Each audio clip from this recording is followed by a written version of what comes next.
The deer and the elk play at Two Brothers Whitetails in La Ranger. Co-owner Brandon Bollinger makes sure these animals are well fed and cared for. This is one of only a handful of deer and exotic farms in Louisiana. Bollinger says he and his brother Trey just sort of stumbled on the idea. Me and my brother got lost on a hunting trip up in Windthorst, Texas, and drove into a guy's place that had a deer farm, and was really intrigued by the deer and how big his deer were.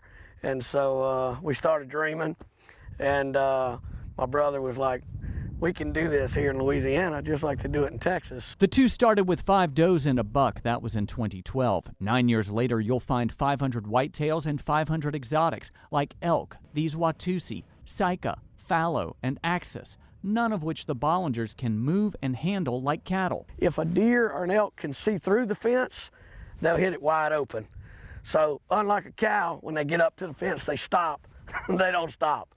They just bounce off, and all our fences are set up to have flex to them. You'll notice that the fences are higher than those for cattle. The facilities for deer are set up so the deer cannot see any person, and the elk barn is set up so the elk can only see the handler's head.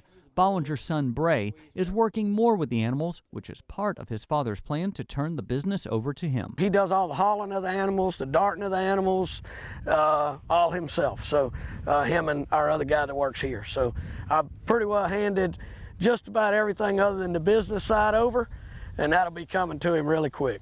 And Bray, who's 20 years old, has plans for when he takes over. Just to continue to grow, try and raise the best and the most high quality animals and that survive and live in this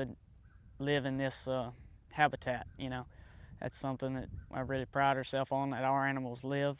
If we give them to somebody else, then they have that assurance that they're buying the best animal they can. While Bollinger says the deer and exotics business is lucrative, it was not insulated from the pandemic. He says prices for white-tailed deer dropped by 50% once COVID-19 hit. And Kristen, it's just neat to see this kind of an operation and how they have to have so much specialized. You can't do it like you do cattle. That's true, and it's actually, do you know, and I know this since you know that I had, it's not, probably shouldn't talk about it, but we don't have her anymore. We had a deer in our backyard for quite some time. Mm-hmm. But they are, did you know that they are more closely related to a goat? I did not know that. They do, they have a lot of the same mannerisms. Their makeup is a lot the same. Genetically, they're very close to a goat. Your knowledge of trivia is not bad. Well, jeez.